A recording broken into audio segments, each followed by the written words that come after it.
بسم اللہ الرحمن الرحیم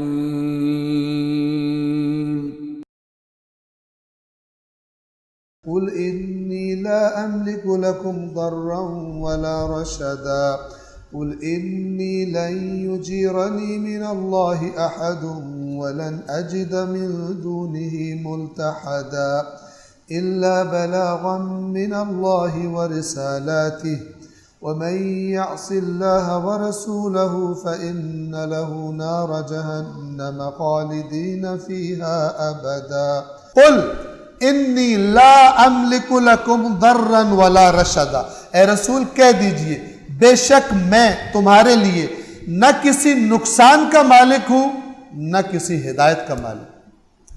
ضر ضرر نقصان، اے رسول آپ ان سے کہہ دیجئے کہ میں تمہارے بارے میں کسی سادہ اردو میں کہیں تو کسی نفع نقصان کا میں مالک نہیں۔ جو کرنا ہے وہ کس نے کرنا ہے؟ وہ اللہ نے کرنا ہے۔ قل کہہ دیجئے انی بے شک یقیناً میں لا املک مالک نہیں ہوں لکم تمہارے لیے ضرا کسی نقصان کا ولا رشد نہ کسی ہدایت کا۔ اور آگے آ جائے گا میرا کام تو صرف یہ، میری ذمہ داری صرف یہ ہے کہ میں نے اللہ کا پیغام تمہیں پہنچانا ہے، نہ میں تمہیں کوئی نقصان پہنچا سکتا ہوں، اللہ پہنچانے والا، نہ میں تمہاری ہدایت ہی کر سکتا ہوں کہ تم اس راستے پہ چل پڑو۔ میرا کام کیا ہے؟ صرف جو قرآن بتاتا ہے وَمَا عَلَىٰ رَسُولِنَا إِلَّا الْبَلَاغُ الْمُبِينُ، ہمارے رسول کے ذمے اور کچھ نہیں ہے سوائے صاف صاف پہنچا دینے کے۔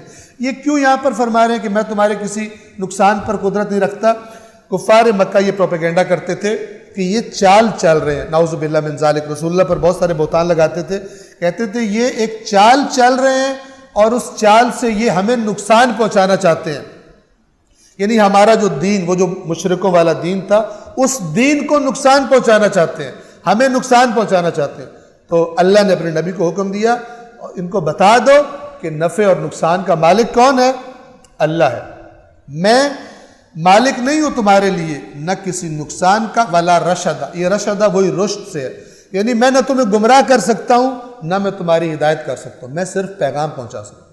جیسے قرآن نے فرمایا ہوا اِنَّكَ لَا تَهْدِي مَنْ أَحْبَبْتَ، اے رسول بے شک آپ جس کو چاہیں ہدایت نہیں کر سکتے۔ ہدایت کا ایک قانون ہے، اس قانون کے مطابق لوگ ہدایت کی طرف جو آئے گا خدا اس کو توفیق دے دے گا، ورنہ وہ نہیں چاہتا، وہ سرکشی پہ ڈٹا ہوا ہے، آپ تڑپ رہے ہیں، اللہ اس کو ہدایت نہیں کرے گا۔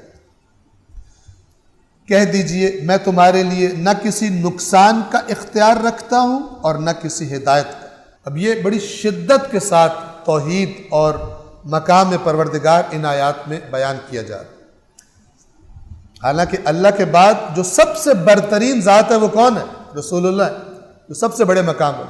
لیکن جب پروردگار کی توحید کی بات آتی ہے تو قرآن مجید کا لب و لہجہ آپ دیکھیے، قل اے رسول کہہ دیجئے، یہ بار بار قل قل قل، یہ تکرار تاکید کے لیے، کہہ دیجئے، یعنی رسول اللہ کو حکم دیا جا رہا ہے کہ اس بات کو واضح طور پر ان کو بتا دیجئے، انی لن یجیرنی من اللہ احد، مجھے اللہ سے ہرگز کوئی نہیں بچا سکتا، یعنی اگر اللہ مجھے گرفت کرنے کا ارادہ کرے تو کوئی مجھے اللہ کی گرفت سے بچا نہیں سکتا۔ وَلَنْ أَجِدَ مِن دُونِهِ مُلْتَحَدًا، اور ہرگز سوائے اللہ کے، سوائے خود اللہ کے میں کوئی پناہ گاہ نہیں پاؤں گا۔ اگر خدا مجھے گرفت کرنے لگے اور میں پناہ گاہ کوئی ڈھونڈنا چاہوں تو سوائے اللہ کے کوئی میری پناہ گاہ نہیں۔ یہ کمال توحید۔ اللہ کا ایک نام کیا ہے؟ المؤمن، مؤمن یعنی امن دینے والا، پناہ دینے والا۔ کیا مطلب ہے؟ کہ اگر خدا کسی کو امن بخش دے، پناہ دے دے اپنے عذاب سے، کسی مصیبت سے، تو کوئی اس کی پناہ کو چھین نہیں سکتا، اور اگر خدا کسی سے پناہ کھینچنے کا ارادہ کر لے تو کوئی اس کو پناہ دے نہیں سکتا۔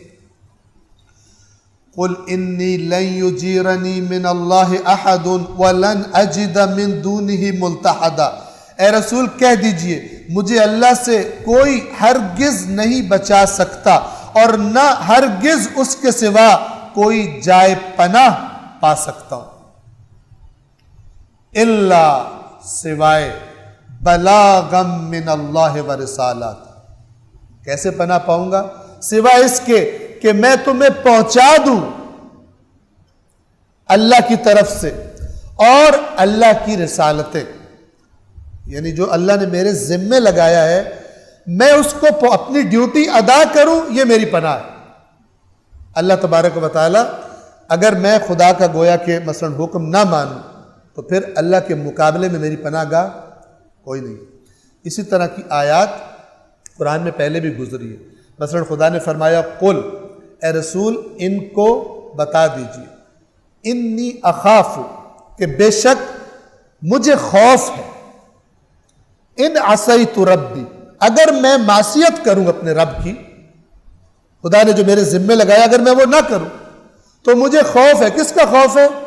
عذاب یوم عظیم، قیامت کے دن کے بڑے عذاب کا خوف ہے.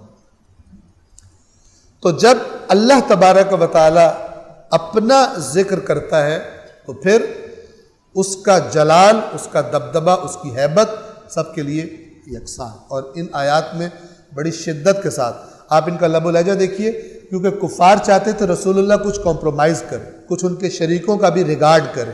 ٹھیک ہے، جیسے قرآن بتاتا ہے وَدُّوا لَوْ تُدْهِنُ فَيُدْهِنُونَ، یہ بڑی شدت سے چاہتے ہیں کہ کچھ آپ نرمی دکھائیں تو کچھ یہ نرمی دکھائیں گے. ان کا تو ہے شرک والا دین، لیکن یہ بڑے سخت بن کے آتے ہیں، نہیں ہم یہ کر دیں گے وہ کر دیں گے، اس پر کوئی کمپرومائز نہیں ہے. اس لیے کرتے ہیں تاکہ آپ کچھ نرم پڑے، یہ خود ڈھیلے پڑ جائیں، یہ آپ کو ڈھیلا کرنا چاہتے ہیں. تو جب توحید کا معاملہ آتا ہے لکم دینکم ولی دین، تمہارے لیے تمہارا دین، میرے لیے میرا دین. الا بلاغم من اللہ و رسالات، سوائے صرف اس کے کہ اللہ کی بات پہنچا دوں اور اس کے پیغامات پہنچاؤں. اور پھر نتیجے کے طور پہ فرمایا وَمَن يَعْصِ اللَّهَ وَرَسُولَهُ، اور یہ کلی قانون ہے، جو بھی نافرمانی کرے گا اللہ کی اور اس کے رسول کی. کیوں؟ کیونکہ اللہ کے پیغام کا ذکر ہے، وہ کون پہنچا رہا ہے؟ اللہ کا رسول پہنچا رہا ہے. اب اللہ کی بات رسول کی بات کے ساتھ جڑ گئے کہ جس نے بھی نافرمانی کی اللہ کی اور اللہ کے بھیجے ہوئے رسول کی، جو خدا کا پیغام ہی پہنچا رہا تھا، اس کی نافرمانی خود بخود کس کی نافرمانی ہو گئی؟ اللہ کی نافرمانی ہو گئی. تو جو کوئی اللہ اور اس کے رسول کی نافرمانی کرے گا فَإِنَّ لَهُ نَارَ جَهَنَّمْ خَالِدِينَ فِيهَا أَبَدًا، تو یقیناً اس کے لیے جہنم کی آگ ہے، ہمیشہ ہمیشہ اس آگ میں رہے گا. یہ قاعدہ کلی، یہ اوورآل قانون اللہ اور اس کے رسول کی نافرمانی کرنے والے کے. صدق اللہ العلی العظیم.